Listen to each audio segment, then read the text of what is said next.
Happy Friday, everybody. I have Jessica Olson on the podcast with me.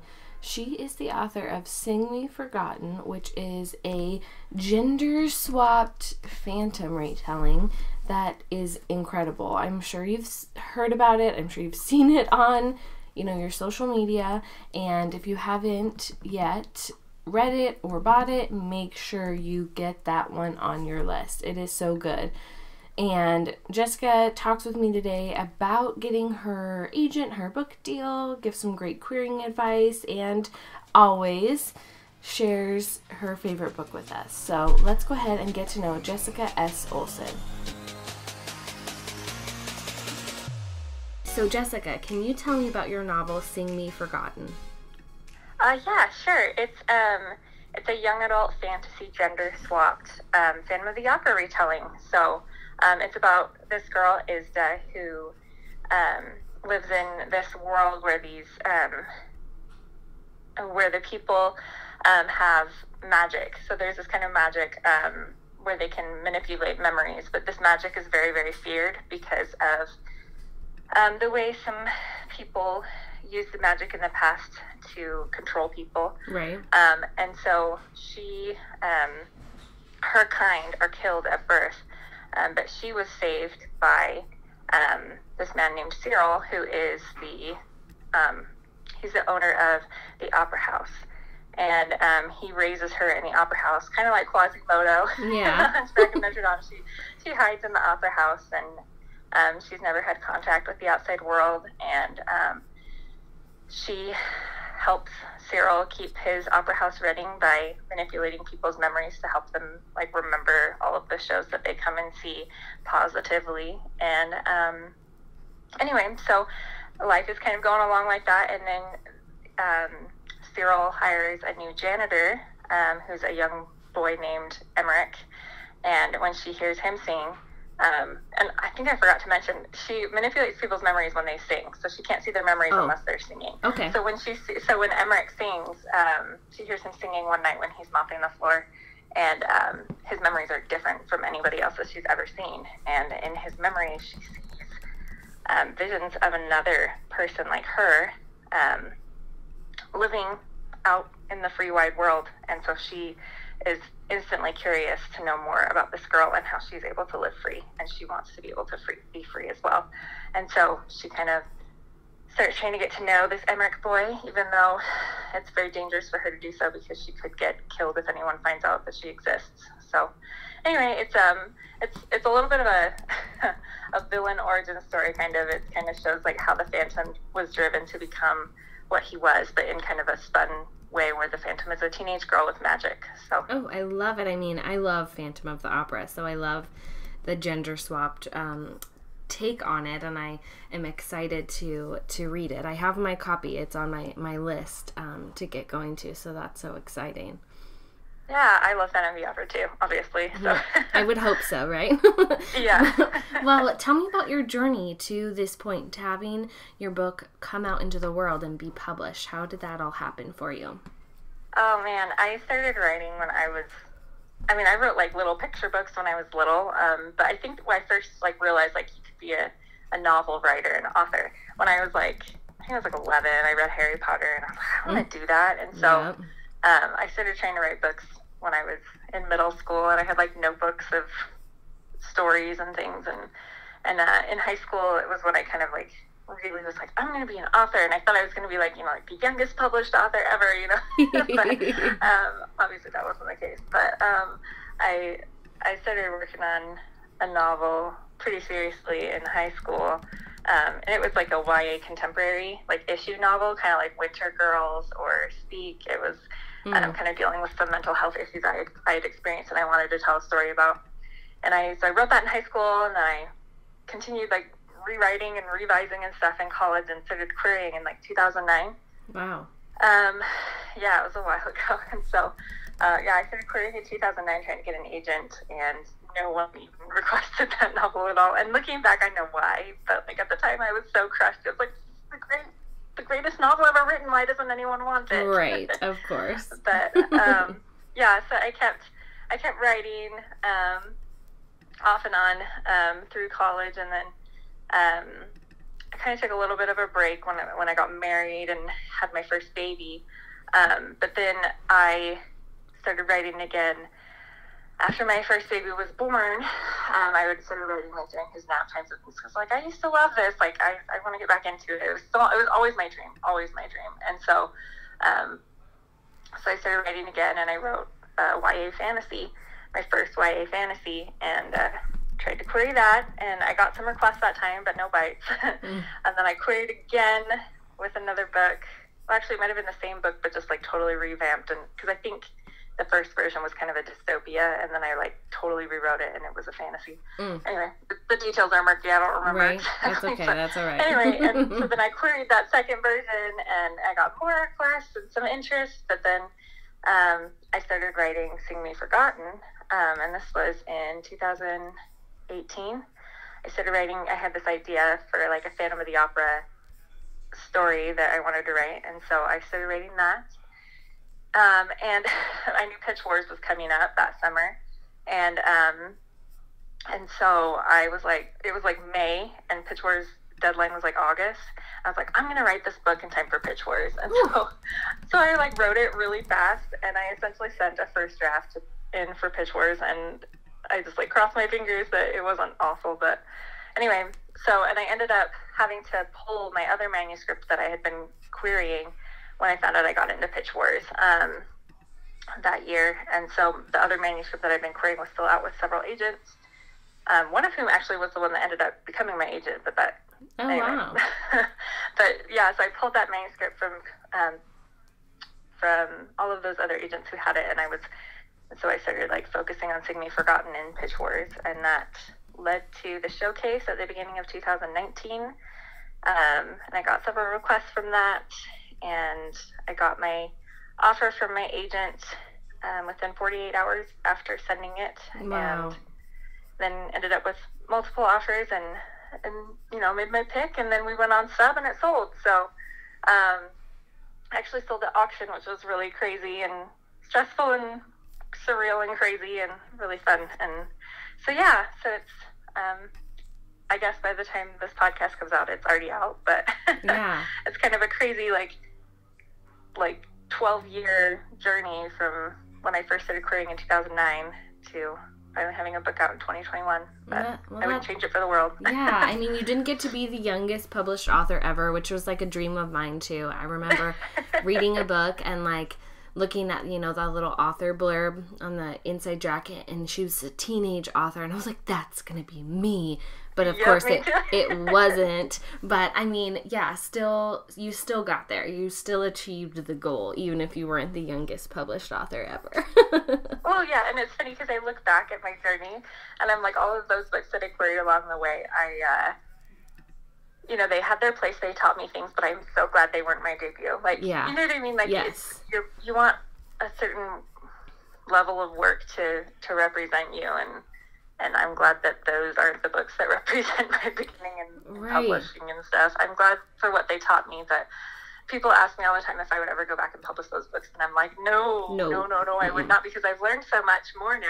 Yeah. And I mean, those books aren't very good, but I didn't know at the time because I was learning. So. Right. And you still, like, I have books like that too, and books that I love, and I love them because of what they taught me as an author. Like, I would never want anybody else to read them, but I still do appreciate, all the, I feel like with every book you write, you get better and you learn more. So there's nothing wrong with just keeping those on your shelf to remember. Yeah, well, and it doesn't even stop, like, once you publish a book. I hope 10 years from now my books are much better than the ones that I'm writing right now. I hope that I continue to improve and grow as a writer. And I think all writers kind of hope for that we continue to level up with every book we write. I think so too. Well, that is so exciting and such a wonderful journey. So, I've talked to many other Pitch War veterans who, that process is very fast-paced of a revision, but, it's such a wonderful thing to have somebody else like kind of mentor you and your book through that. So that's awesome that you were able to participate in that. But tell me how you look at all of it now from where you are after signing with your agent. Like, how you look at your querying process, what you did beforehand, and then maybe in retrospect, any like tips you have for writers who are querying right now. Okay, I think the biggest thing that like I can look back at my querying, like I queried 3 times. Like Sing Me Forgotten was the 4th time that I queried, and so I had done it several times.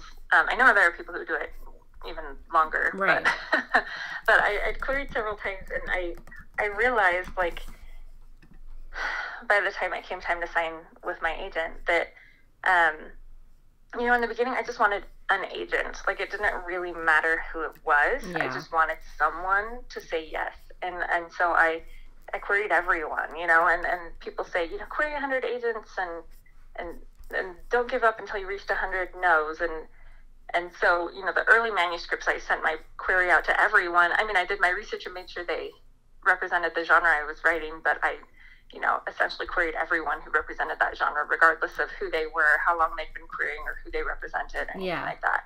And the longer I queried, the more I realized that this is a business, and for me, this is a career. Like, this is my dream career. I wanted to do it my whole life, and I want to do it for the rest of my life, And so it was like, I needed somebody who could get me the career that I wanted. And I realized that when I finally went into Sing Me Forgotten, and I had so many, and I had requests, but it came time to figure out, like, who do I want to be my partner in this? And it kind of, with the last couple books that I queried, it was like, I was a lot pickier about how many queries I sent out, because you don't want an agent, you want the right agent. And if the right, like, if you query, for me, that ended up usually being around like 20 to 30 agents, maybe 35 that I would query. And if I, exhausted that list, they all said no, then I would shelve my manuscript and write a better one and try to get one of those agents to say yes, because those were the agents that I wanted to work with. They don't have to be like dream agents. You don't have to like the top selling, like most amazing agent, but just the kind of agent that can get you, because I knew I wanted to publish with one of the New York publishing houses, the Big Five. Right. I knew I wanted my book to have a decent shot at like starting my career in a good place and stuff. And so I was looking for an agent who'd made deals and who had those connections and who had the experience doing those kinds of things. And so I don't know. I think for me, when I give querying advice to other people who are starting out on their querying journeys, it's to be picky because this is a partnership, and people have to leave their agents all the time and find new ones and then find new ones again. And like, it's like dating almost. Like, you want to you don't want to just date anybody. Like, you want somebody who's going to, like, I don't know, this metaphor is kind of getting weird, but it's not. I've heard agents use that metaphor when talking about like the author agent relationship too, in a certain way. Yeah, so you want a good match for the kind of career you want. Just like when you're like dating and getting married, you want a good match for like the kind of life you want to build and the kind of family you want to build. With your agent, you want somebody who's your partner and who makes up for your weaknesses. Like if you know you're really weak at world building, you want an agent who is really editorial and good at fantasy world building or whatever. You want to find the right agent who kind of complements the kind of career you're trying to build and who has the connections that you need to get your book in front of the people that are going to get your books in the places that you want to get. And so I think that the biggest thing, like when you start out querying, is like, what do I want? Like, pie in the sky dream, like, right. What do you want? And then, like, don't settle until you, like, fight for that. Yeah. So I find the agent that'll get you there. I think that is such good advice. And, I think that we've all, at a certain point, felt the way you did, like, oh, I just got to get any agent. Like, I just got to sign with an agent. And, like, I think for a lot of authors, that can just be feel like the dream, just getting an agent to sign with them. I think it is so important to try and find and look for an agent who's going to be a partner, who's going to champion your book the way you want it to. And, I think that can lead to hard decisions, like what you were saying, how, you would query the agents who were on your list, and if everyone said no, you would shelve your manuscript. That can be a hard thing to do, to be like, oh, okay, gotta start over and write something different. But, I think that there is so much good in that, and to really, I think maybe can help curb the experience that a lot of authors do have of like switching agents and signing with someone who maybe isn't the right fit for them. So yeah, that is definitely great query advice. Yeah, and I think a lot of, I mean, I remember when I'd written my first novel, you know, it took so long and it was so hard. It's like, you know, this big marathon trying to write a novel, and you don't want to let it go because you poured everything into it. You've never done this before, and so it was hard and it was taxing, and you're so proud of it, and it's like your baby, and you don't want to put it aside. You don't want to give up on it. But the thing is, just like with marathons, you know, you get better with every one. You get faster with it. You know, maybe not faster writing, but you know what I'm saying. Like, right. You're just gonna improve because of what you learned with the last one. And so, even though maybe you'd be like, I don't know. For me, it's just the more books you write, the more you realize you have more books in you. And I know that the first one, it feels like this is it. Like I have to make it with this book, or else like all of that work will be wasted. But it won't be wasted. Like it's not. Like I am so grateful for those books that I wrote, and I am not sad anymore that they didn't, you know, that they weren't the books that made it, because like I said, like they taught me what I needed to be able to write the book that did finally make it, you know. And so yeah, it can be hard it can be really hard to shelve manuscripts. I know we can get so attached to them, like little people that we, you know, these characters have created. It's really hard to like accept that they're not going to go anywhere. But also at the end of the day, like this is a business, this is a career, and you know, you got to make the moves that are going to give you the career you want. And sometimes that means doing a hard thing and shelving a manuscript and moving on to something new. But yeah, and I think that is just a good way to look at it, as if it is really something you're wanting to pursue as a career and be published in the industry as the way it is now, you do kind of have to change your mindset a little bit with those sorts of things. And that can be a hard thing to do. Sorry, I was just going to say, and one of the advice that I give to people that ask me, you know, like how do you get published or whatever, I always say treat it like a career before it becomes one, because if you want it to become a career, you have to treat it like one, even if you're not making money doing it, even if it takes you several years before you sell. You have to, you know, show up, put your butt in a chair, type the words, do the work, and the success will follow. Like, you know, publishing rewards those who persevere, not the people who are perfect, but the people who work hard and keep trying even when they keep getting rejected.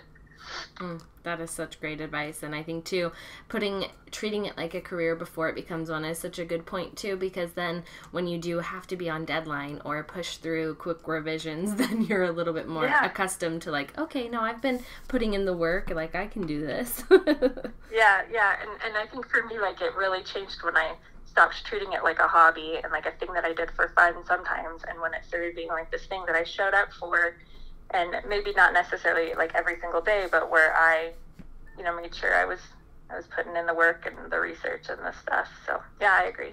Well, I love it. Thank you for sharing that perspective on it. My next question is a two-parter. I'd love to know for you, what is the hardest part of writing and what is the hardest part of being an author? So I think the hardest part of writing is like whatever part I'm in, honestly. Yeah. Because I'm always like, oh, if I could just get through this part, like the next part will be better. And I get to the next part, I'm like, oh, this part I forgot. I actually hate this part the most. And so, but I mean, like objectively, like if I look at it, I think the hardest part for me is the beginning, the outlining and like the first draft, because like you're standing at the bottom of this massive mountain and you know how hard, like especially like if you've written several books, like you know how hard it is to get to the top and you know how long it's going to take, and it's just like, oh, I'm so like, this is the farthest the book will ever be from being good, you know. Like it's the first draft is when it's just at its total worst, and I hate writing my first drafts because I'm always like, I'm going to delete this whole chapter. I'm positive of it. Like, you know, because you end up throwing out chapters or characters or scenes, and I know that some things are going to end up not making it to the end, and it's like, why am I even doing this if it's just going to get deleted? Yeah. But you have to write the first draft in order to write the second draft and the third draft, you know. It's I think the beginning is the hardest for me because you're just staring up at the Mount Everest and you're like, oh, am I really going to do this again? Right. And like, how hard is this one going to be? And like, how many times are my toes going to fall off on the way up this mountain? And like all of these things. But for me, I think revisions are my favorite part, because that's when I think Shannon Hale is the one that says like first drafts is like throwing sand into the sandbox, and then revisions is where it's making the sand castle out of the sand you threw in the sandbox. Yeah. And yeah, like, I feel like for me, I like revisions because it's like, that's when I can dig in and make this pile of crap turn into something worth reading. So, and what was the second part of the question? Hardest part of being an author? Yeah, hardest part of being an author. Okay, so the hardest part of being an author, I think, is, like, as in, like, the career part of it, is that yeah.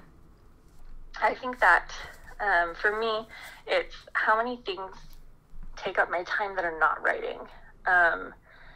And, like, the closer I get to having Sing Me Forgotten release, there are so many more things that keep coming up, like, that I have to do that are not writing the book.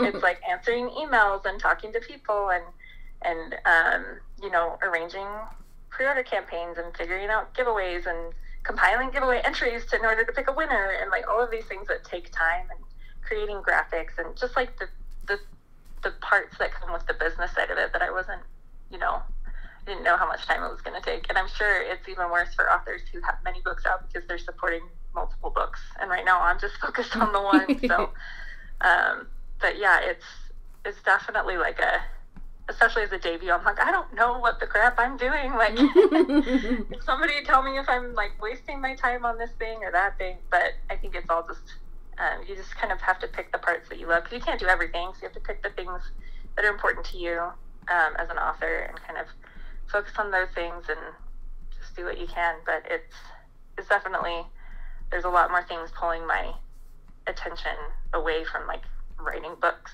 which is sometimes frustrating, because that's why we get into it, right? Because we love writing. And yep. So it's like, but I haven't written all week because I've been doing all these other things. So. But then you remember, oh, I have to do all these other things because I wrote a book, and because I want to keep writing books. Mm-hmm.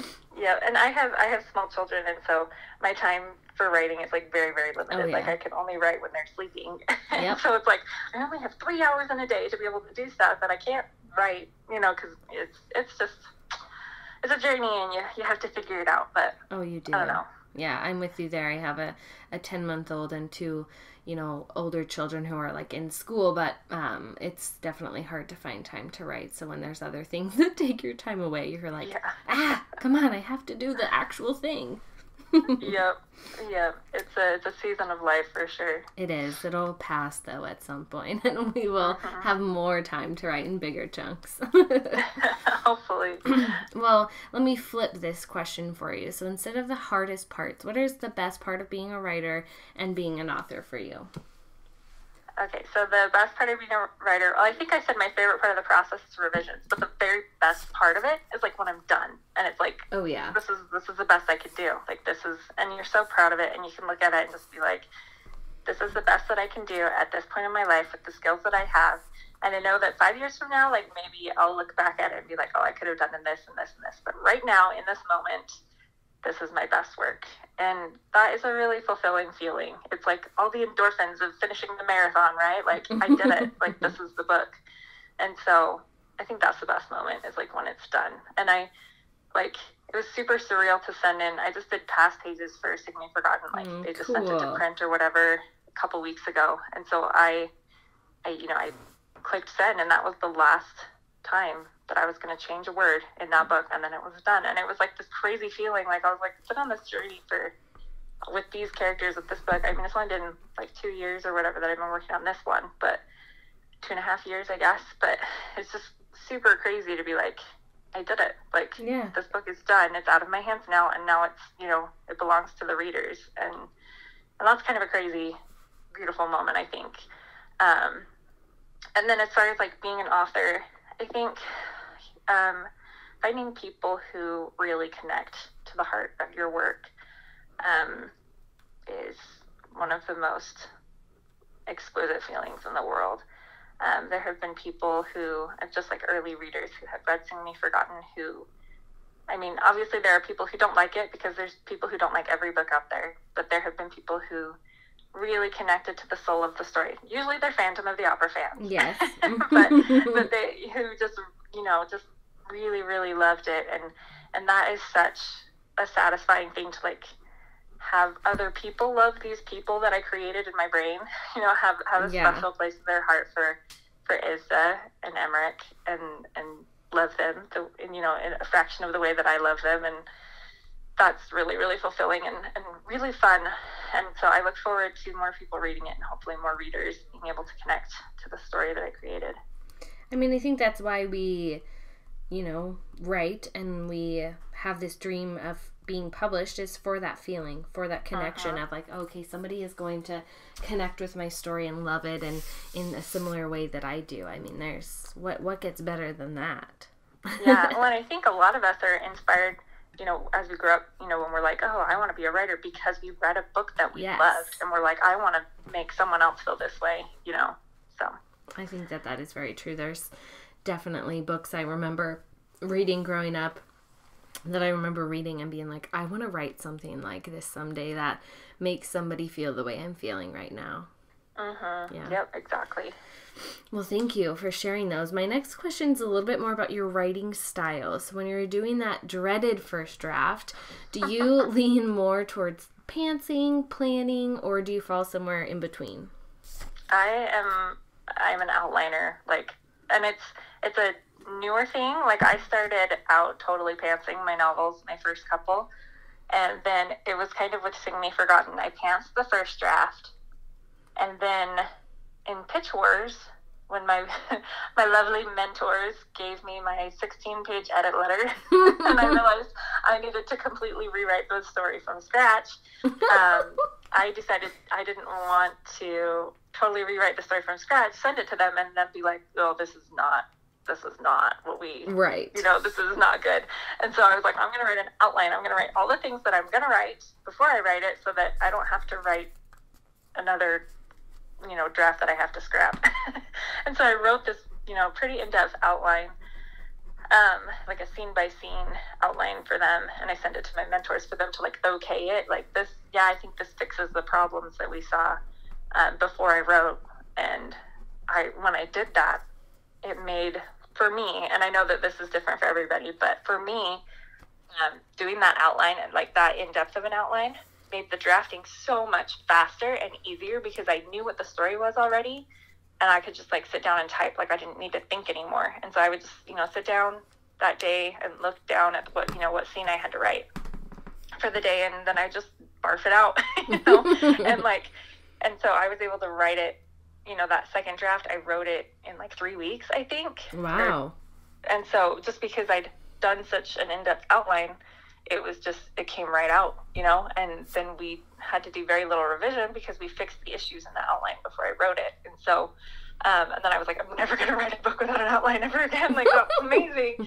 Even though outlining is so not fun. It's homework. But, so with the next book that I wrote, my second book, that's coming out in 2022, it's another standalone, and I did another super in-depth outline. It's I think it's 18,000 words long. Jeez. Yeah. And I sent that to my editor before I wrote, so it's I want you to okay every scene in this book so that I don't have to rewrite it. And because every book up until this book 2 that's coming out in 2022, every single book before that I'd had to rewrite from scratch at some point. So I was I don't want to rewrite this one from scratch because I'm on deadline and that would be too stressful. So I ended up, and that was the easiest book that I'd ever written was the book 2 in my the book 2 in my deal, because I just had the outline and everything. So anyway, so I'm working on another book now, and it's the longest outline I've ever written, but I'm powering through because it's I don't want to have to rewrite the book. I just want to figure out all the problems, fix the plot holes before I even write them. And so I'm a very fervent believer in the outline for me. I know that doesn't work for some people. Right. Some people don't like to know the ending before they write. And yeah.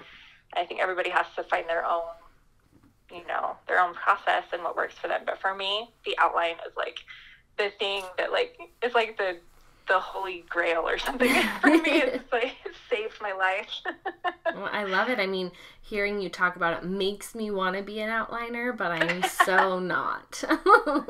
It's totally different for every person, and the way that we process our stories and stuff is so different. So I can totally understand not being able to do it this way. But yeah, but good. I'm glad that it's like made writing easier for you. That's what we want, right? Yeah. I mean, it's not easy still, but it's definitely at least made it so that I don't have to rewrite every single book from scratch that I write. Good. Well, so you talked a little bit about, wanting to be this young published author. Do you remember like where this love of writing began for you? I always loved reading and books and everything from a really young age. And my parents always joke about how I was the kid that would stay up all night reading, hiding. Yeah. I have a very specific memory of like hiding in my room trying to read a book. And my mom kept catching me. And so then I started like stuffing blankets into the corners of my door so that she couldn't see the light coming out from under the door. Because I just like wanted to keep reading and she wanted me to go to bed. And so I was just always like a very avid reader. And I think I kind of just always knew that books were kind of part of my core. They were part of who I was. And so, yeah, it was, I think when I was 11 was when I was like, I'm going to be an author. And I kind of never stopped believing that. I went to college, I got a degree in English with a minor in editing because I was like, I'm going to be a writer. Like, that's what I'm going to do. And so. And here you are. Yeah, here I am. It's kind of crazy because I know a lot of people want to be writers, but, it's a hard industry. It really is. And it's not for the faint of heart. And so. No, it's not for the faint of heart. And I would even go to say like, I find a lot of other impatient people in the publishing industry, but I would say it's not made for the impatient person because it just moves so slowly. Yes, and the frustrating thing is that, how long it takes to write a book, and then the fact that you a lot of times have to write the book before you sell it, and so you don't even know if it's going to sell and if your time is going to be worth it. It's maddening. It is. I saw an agent like tweet something that was like, I wish we could have like a panel where authors could come and like pitch their ideas before they've written them so that they could know like whether or not they should spend the time on them. Yeah. Because of that. Would be really nice. Wouldn't it? Well, tell me a little bit about your revision process. Because now you have an agent, you have an editor, but what do you do like before you send it off to them to make sure your book is like really where you want it to be? So for me, I kind of do an outline again, because now I'm this like big outliner person apparently. I usually when I finish a first draft, I have a lot of thoughts about things that I want to improve, because a lot of times as I'm writing, I'll think of things that I'm like, oh, I need to add this earlier on in the book. But for me, in a first draft, I try to power through and like not go back and fix things. So I'll just make notes to myself like, oh, go add this character back, earlier, or, take out this thing or whatever. And usually by the end of the book, I have a pretty good idea of a few things that I want to change. And so after the first draft, I usually give it a little bit of time to rest, just depending on how much time I have. With my book 2 that's coming out in 2022, I did not have a ton of time to do so because I had a deadline. Right. So I think I only let it rest for like a week. But usually I just give it, some time and, read other books and try to keep my mind off of that book so that I can, give it some space. And then I'll read through it, making notes of things that I want to change on like an Excel spreadsheet. I'll put like chapter 1, what's in the book, or like what's currently there. And then I do a section of like what I should change or like things that need to happen. And I go through and I kind of like make an outline that way of like what happens and then what needs to happen. And then I just go through, for my first draft revision, I go through and I go through that Excel spreadsheet and I make all the changes that I listed. And then it's at that point that I usually send it to my CPs, which now include my lovely mentors from Pitch Wars. We've become really good friends, and we swap manuscripts and help each other all the time. I read for them and I give them critique, and they read for me, and they're wonderful. So I send it to them, and then I have 1 or 2 other CPs that I send to, and they'll read and give me feedback, and then I do another revision based on their notes. doing the same kind of thing. Like I compile their notes and then I go through the book and, do another spreadsheet, what's there, and then what needs to change in each chapter, and I do it again. And it's really satisfying. It's like a to-do list on that Excel sheet, because then when I finish the chapter, I can like turn it green and be like, I did it. It's like it's a little check mark. But, and so that's how I do it. And then at that point is usually when I send it to my agent. And she and her assistant will read it and give me feedback usually at that point. And then we go from there after I do revisions based on their notes, and we send it to my editor, and, that's how it goes. So I love it. I mean, I feel like Excel is my best friend during revisions. I love, I think it's just nice to see it visually a different way, because it can be hard to, I don't know, keep everything straight in your mind, especially when you're so deep in the manuscript. So I love it. I love Excel. It's so good. Yeah, and it kind of compartmentalizes, like it turns it into like baby steps instead of being like, I have to revise this whole book. Like it's like, okay, I have this list, and there's just like, things, and I only have to change each, one of these things, and I can check it off the list, and I did it, Yep, that's my favorite, is being like, okay, I am done with that part of it at least. Yep, for sure. Well, awesome. Thank you for sharing that. I mean, I think revision tips are always helpful. I mean, for people maybe who are stuck in a revision, or, new authors who are just trying to figure out what next steps to take, is always good to hear from people who are, more familiar with doing it. Yeah, and I think it's funny how in the beginning when I first started writing, I thought that revising and like editing was like moving sentences around and like commas and periods and like making sure the spellings were right and stuff. And it's not until I've written a few books that I was like, oh, that's not editing at all. Like revising is a whole, you don't do the moving periods and commas around until the very end after you've revised for months and months and months. Right. So that's funny. The things we think, the things we have to figure out through the process. Yep. Well, Jessica, I have just one last question for you. It is a hard question, so I do apologize. I'd love to know what your favorite book is right now. Now, this is not your favorite book of all time, just something you've read recently that, like, you can't stop telling people about. Oh, gosh. Let's see. I've read a lot of books this year. Not like a lot compared to some people. I follow people on Instagram who read like 200 books in a year, and I'm like, okay, that's not me. But, I am a diehard Victoria Schwab fan, and so I adored Addie LaRue. To me, it was a masterpiece, and it was a masterclass in prose, and it was beautiful. And it's a slow book, and you definitely have to go into it not expecting like this fast-paced thriller or anything like that. It's very literary, and it's very beautiful, and I don't know. Victoria Schwab is my favorite author. I think if I ever met Victoria Schwab, I would probably forget how to speak English and just melt into a puddle of embarrassment because I just admire her work so much. I fell in love with her work when I read Darker Shade of Magic, and then I read the whole series. I devoured that series, and then I read her Vicious duology. I guess it's probably going to get more books eventually. I think she's mentioned that, but right now there's just two of them, and I read and loved both of those, and so Addie LaRue was a very, as soon as she announced it, I was like, okay, pre-ordered, and so, and I was not disappointed. It was beautiful. It was heartbreaking. It was, I think that the thing that I loved the most about it was how poetic it was. Very gorgeous prose, and yeah, so I'm never going to shut up about that book. Well, good to know. I've seen lots of people talking about it and posting about it, so it definitely has made its way onto my list. But now you make me want to read it more. Yeah, it's very good. It's very, very good, and and I love listening to her talk about the writing of that book. It's so inspiring.